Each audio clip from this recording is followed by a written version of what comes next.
Think and Grow Rich. The Devil's Workshop. The seventh basic evil. In addition to the 6 basic fears, there is another evil by which people suffer. It constitutes a rich soil in which the seeds of failure grow abundantly.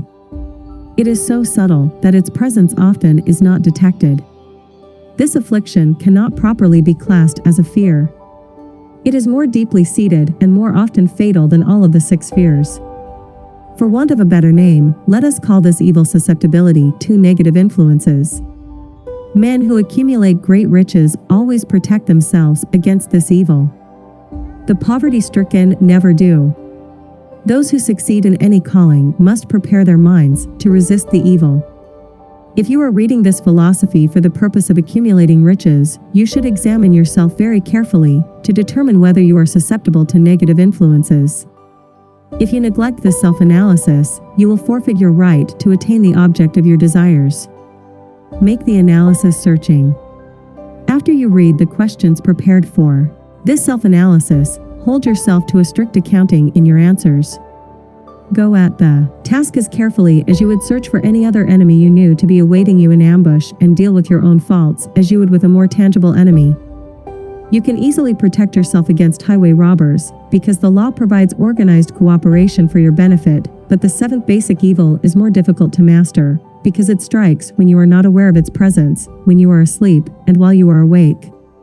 Moreover, its weapon is intangible, because it consists of merely a state of mind. This evil is also dangerous because it strikes in as many different forms as there are human experiences. Sometimes it enters the mind through the well-meant words of one's own relatives. At other times, it bores from within through one's own mental attitude. Always it is as deadly as poison, even though it may not kill as quickly. How to protect yourself against negative influences. To protect yourself against negative influences, whether of your own making or the result of the activities of negative people around you, recognize that you have a willpower and put it into constant use until it builds a wall of immunity against negative influences in your own mind. Recognize the fact that you, and every other human being, are, by nature, lazy, indifferent, and susceptible to all suggestions which harmonize with your weaknesses. Recognize that you are, by nature, susceptible to all the 6 basic fears, and set up habits for the purpose of counteracting all these fears. Recognize that negative influences often work on you through your subconscious mind, therefore they are difficult to detect, and keep your mind closed against all people who depress or discourage you in any way. Clean out your medicine chest, throw away all pill bottles, and stop pandering to colds, aches, pains, and imaginary illness. Deliberately seek the company of people who influence you to think and act for yourself. Do not expect troubles, as they have a tendency not to disappoint. Without doubt, the most common weakness of all human beings is the habit of leaving their minds open to the negative influence of other people. This weakness is all the more damaging because most people do not recognize that they are cursed by it, and many who acknowledge it, neglect or refuse to correct the evil until it becomes an uncontrollable part of their daily habits. To aid those who wish to see themselves as they really are, the following list of questions has been prepared. Read the questions and state your answers aloud, so you can hear your own voice. This will make it easier for you to be truthful with yourself. Self-analysis test questions. Do you complain often of feeling bad? And if so, what is the cause? Do you find fault with other people at the slightest provocation? Do you frequently make mistakes in your work? And if so, why? Are you sarcastic and offensive in your conversation? Do you deliberately avoid the association of anyone? And if so, why? Do you suffer frequently with indigestion? If so, what is the cause? Does life seem futile and the future hopeless to you? If so, why? Do you like your occupation? If not, why? Do you often feel self-pity? And if so, why? Are you envious of those who excel you? To which do you devote most time, thinking of success or of failure? Are you gaining or losing self-confidence as you grow older? Do you learn something of value from all mistakes? Are you permitting some relative or acquaintance to worry you? If so, why? Are you sometimes in the clouds and at other times in the depths of despondency? Who has the most inspiring influence upon you? What is the cause? Do you tolerate negative or discouraging influences which you can avoid? Are you careless of your personal appearance? If so, when and why? Have you learned how to drown your troubles by being too busy to be annoyed by them? Would you call yourself a spineless weakling if you permitted others to do your thinking for you? Do you neglect internal bathing until auto-intoxication makes you ill-tempered and irritable? How many preventable disturbances annoy you, and why do you tolerate them? Do you resort to liquor, narcotics, or cigarettes to quiet your nerves? If so, why do you not try willpower instead? Does anyone nag you, and if so, for what reason? Do you have a definite major purpose, and if so, what is it, and what plan have you for achieving it? Do you suffer from any of the 6 basic fears? If so, which ones? Have you a method by which you can shield yourself against the negative influence of others? Do you make deliberate use of autosuggestion to make your mind positive? Which do you value most, your material possessions, or your privilege of controlling your own thoughts? Are you easily influenced by others, against your own judgment? Has today added anything of value to your stock of knowledge or state of mind? Do you face squarely the circumstances which make you unhappy, or sidestep the responsibility? Do you analyze all mistakes and failures and try to profit by them, or do you take the attitude that this is not your duty? Can you name 3 of your most damaging weaknesses? What are you doing to correct them? Do you encourage other people to bring their worries to you for sympathy? Do you choose, from your daily experiences, lessons or influences which aid in your personal advancement? Does your presence have a negative influence on other people as a rule? What habits of other people annoy you most? Do you form your own opinions or permit yourself to be influenced by other people? Have you learned how to create a mental state of mind with which you can shield yourself against all discouraging influences? Does your occupation inspire you with faith and hope? Are you conscious of possessing spiritual forces of sufficient power to enable you to keep your mind free from all forms of fear? Does your religion help you to keep your own mind positive? Do you feel it your duty to share other people's worries? If so, why? If you believe that birds of a feather flock together, what have you learned about yourself by studying the friends whom you attract? What connection, if any, do you see between the people with whom you associate most closely, and any unhappiness you may experience? Could it be possible that some person whom you consider to be a friend is, in reality, your worst enemy because of his negative influence on your mind? By what rules do you judge who is helpful and who is damaging to you? Are your intimate associates mentally superior or inferior to you? How much time out of every 24 hours do you devote to A. Your occupation. B. Sleep. C. Play and relaxation. D. Acquiring useful knowledge. E. Plain waste. Who among your acquaintances A. Encourages you most. B. Cautions you most. C. Discourages you most. D. Helps you most in other ways. What is your greatest worry? Why do you tolerate it? When others offer you free, unsolicited advice, do you accept it without question or analyze their motive? What, above all else, do you most desire? Do you intend to acquire it? Are you willing to subordinate all other desires for this one? How much time daily do you devote to acquiring it? Do you change your mind often? If so, why? Do you usually finish everything you begin? Are you easily impressed by other people's business or professional titles, college degrees, or wealth? Are you easily influenced by what other people think or say of you?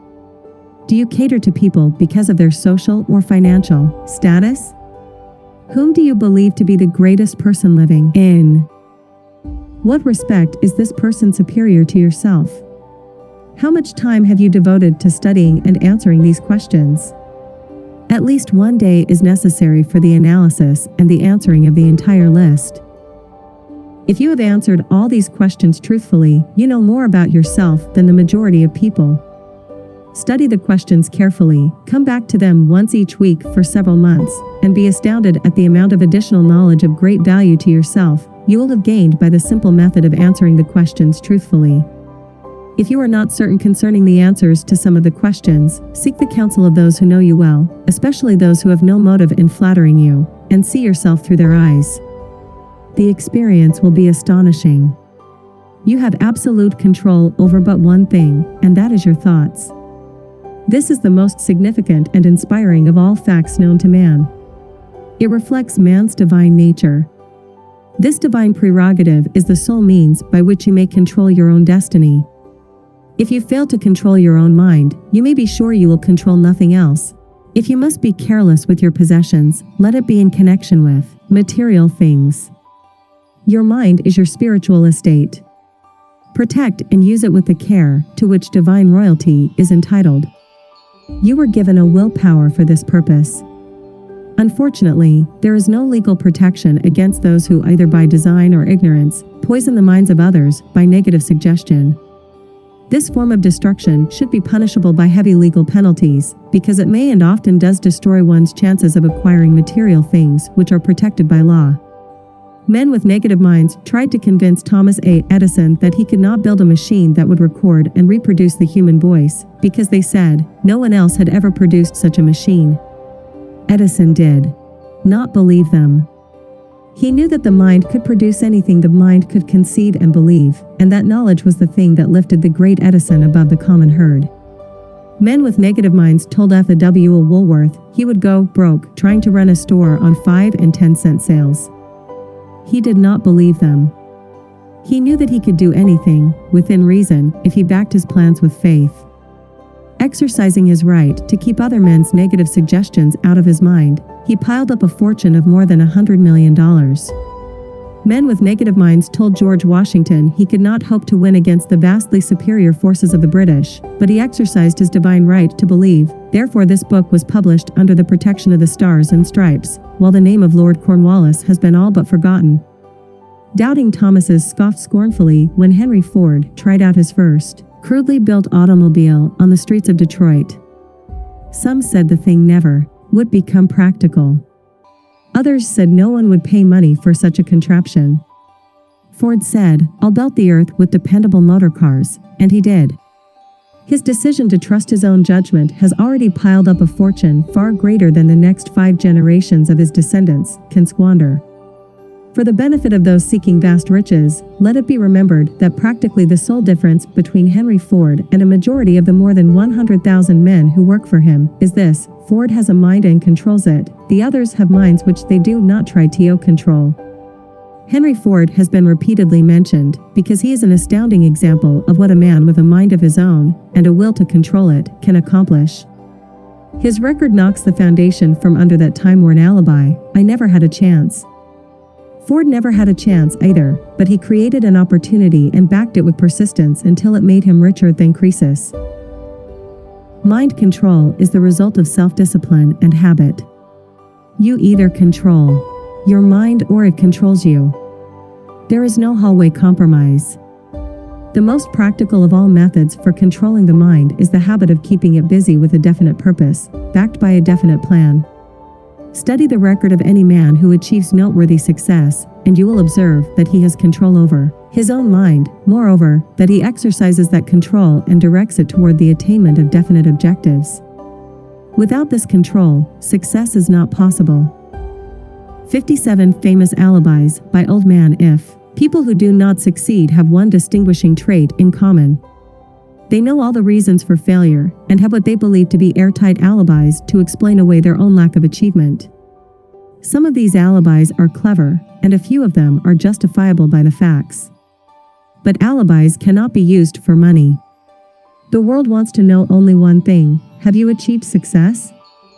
A character analyst compiled a list of the most commonly used alibis.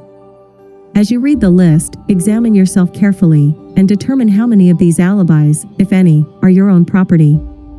Remember, too, the philosophy presented in this book makes every one of these alibis obsolete. If I didn't have a wife and family. If I had enough pull. If I had money. If I had a good education. If I could get a job. If I had good health. If I only had time. If times were better. If other people understood me. If conditions around me were only different. If I could live my life over again. If I did not fear what they would say. If I had been given a chance. If I now had a chance. If other people didn't have it in for me. If nothing happens to stop me. If I were only younger. If I could only do what I want. If I had been born rich. If I could meet the right people. If I had the talent that some people have. If I dared assert myself. If I only had embraced past opportunities. If people didn't get on my nerves. If I didn't have to keep house and look after the children. If I could save some money. If the boss only appreciated me. If I only had somebody to help me. If my family understood me. If I lived in a big city. If I could just get started. If I were only free. If I had the personality of some people. If I were not so fat. If my talents were known. If I could just get a break. If I could only get out of debt. If I hadn't failed. If I only knew how. If everybody didn't oppose me. If I didn't have so many worries. If I could marry the right person. If people weren't so dumb. If my family were not so extravagant. If I were sure of myself. If luck were not against me. If I had not been born under the wrong star. If it were not true that what is to be will be. If I did not have to work so hard. If I hadn't lost my money. If I lived in a different neighborhood. If I didn't have a past. If I only had a business of my own. If other people would only listen to me. To see myself as I really am, I would find out what is wrong with me and correct it, then I might have a chance to profit by my mistakes and learn something from the experience of others, for I know that there is something wrong with me, or I would now be where I would have been if I had spent more time analyzing my weaknesses and less time building alibis to cover them. Building alibis with which to explain away failure is a national pastime. The habit is as old as the human race and is fatal to success. Why do people cling to their pet alibis? The answer is obvious. They defend their alibis because they create them. A man's alibi is the child of his own imagination. It is human nature to defend one's own brainchild. Building alibis is a deeply rooted habit. Habits are difficult to break, especially when they provide justification for something we do. Plato had this truth in mind when he said, "The first and best victory is to conquer self." To be conquered by self is, of all things, the most shameful and vile. Another philosopher had the same thought in mind when he said, "It was a great surprise to me when I discovered that most of the ugliness I saw in others was but a reflection of my own nature." It has always been a mystery to me, said Elbert Hubbard, why people spend so much time deliberately fooling themselves by creating alibis to cover their weaknesses. If used differently, this same time would be sufficient to cure the weakness, then no alibis would be needed. In parting, I would remind you that life is a checkerboard, and the player opposite you is time. If you hesitate before moving, or neglect to move promptly, your men will be wiped off the board by time. You are playing against a partner who will not tolerate indecision. Previously, you may have had a logical excuse for not having forced life to come through with whatever you asked, but that alibi is now obsolete because you are in possession of the master key that unlocks the door to life's bountiful riches. The master key is intangible, but it is powerful. It is the privilege of creating, in your own mind, a burning desire for a definite form of riches. There is no penalty for the use of the key, but there is a price you must pay if you do not use it. The price is failure. There is a reward of stupendous proportions if you put the key to use. It is the satisfaction that comes to all who conquer self and force life to pay whatever is asked. The reward is worthy of your effort. Will you make the start and be convinced? If we are related, said the immortal Emerson, we shall meet. In closing, may I borrow his thought and say, if we are related, we have, through these pages, met.